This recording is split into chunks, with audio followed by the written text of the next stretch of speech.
Welcome to Prep Sports Live. My name is Rankin, and I'm here at San Pasqual High School, where the Golden Eagles are all set to take on the Rancho Buena Vista Longhorns. But before I get into that, let me toss it over to Roman, who's at Point Loma High School. Roman, what you got? Thanks, Priscilla. I got what's sure to be a close fight between the Point Loma Pointers and the Cathedral Catholic Dons. But first, I'm going to toss it across the studio to Jordan. Jordan, what do you got? Thanks, Roman. This week, I have a high-scoring rivalry shootout between the San Marcos Knights and the Mission Hills Grizzlies. So get ready, because Prep Sports Live starts right now. Welcome back. If you're just now tuning in, playoffs are here, and the pressure is definitely on. It sure is, Raina. If you think the gridiron action we cover is intense, you should see what goes on behind the scenes in our studio. Follow us on Instagram at Prep Sports Live and on Twitter at PrepSportsLive_ for a close-up and personal view of how we get down. This week, I got to cover a tough playoff battle between the Mount Miguel Matadors and the Escondido Cougars. With both teams looking for a win to keep their season strong, let's roll those highlights to see who will live to fight another day. Thanks, Tyler. This week, I traveled to Cathedral Catholic, where the Dons hosted the Point Loma Pointers. Let's roll those highlights and see who comes out on top. Thanks, Jordan. I'm here at San Pasqual High School, where the Rancho Buena Vista Longhorns are getting ready to face off against the Golden Eagles. This is the second time this year the two teams have faced off, but this time it's in the playoffs. Let's get those highlights rolling and see who comes out on top.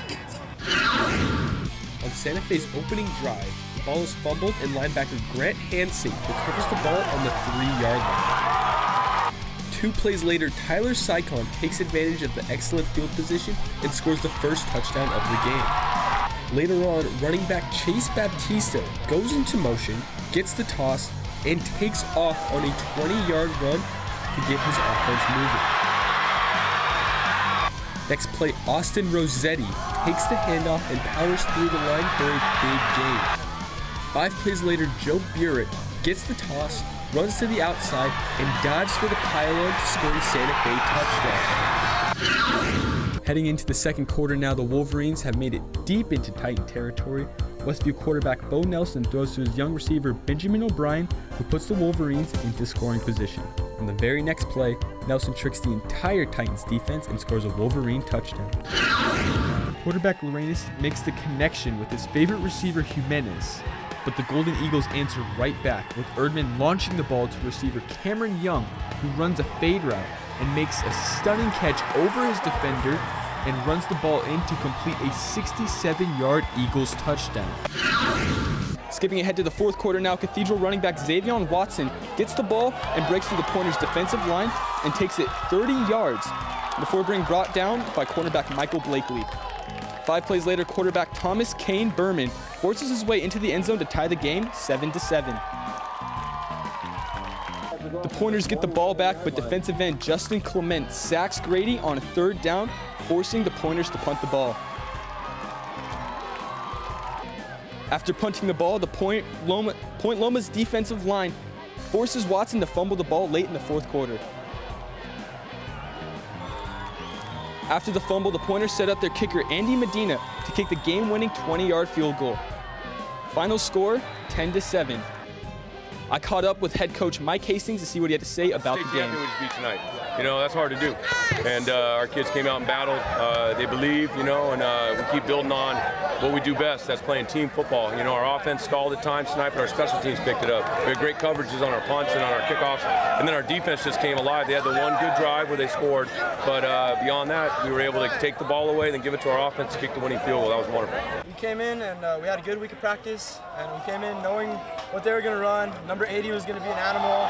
They were going to have good pass plays like they did when they threw to number 1 over there and they tricked us. But, you know, we persevered and we came in and we stopped them at the goal line when it mattered. As you can see, it was a real nail-biter here tonight, but the Westview Wolverines managed to stand tall against the Poway Titans and defend their home turf. The Titans will fall to 3-4, while the Wolverines will rise to 4-3 and face off against Rancho Bernardo High School next week. Meanwhile, the Poway Titans will face off against Vista High School at home. Back to you at the desk, Danny. It was a tough fight, but in the end, the Pointers escaped with the victory. Next week, the Dons will face off against St. Augustine in the always exciting Holy Bowl. Back to you at the desk, Roman. As you can see, it was a tough fight where every play mattered, but in the end, the San Pasquale Golden Eagles managed to get away with a victory and advance to the next round of divisional playoffs. As for the Longhorns, unfortunately, this is where their season will come to an end. Back to you in the studio, Jordan. It is now time for the most exciting part of the show, Plays of the Year. That's right, Roman. Here are Drake Rankin and Palmer Bird.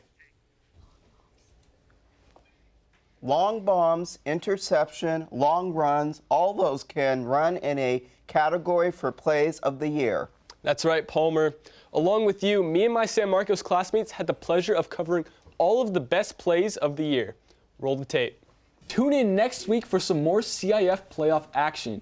I'm Drake Rankin. And I'm Reina Orozco Ramos. Have a wonderful night.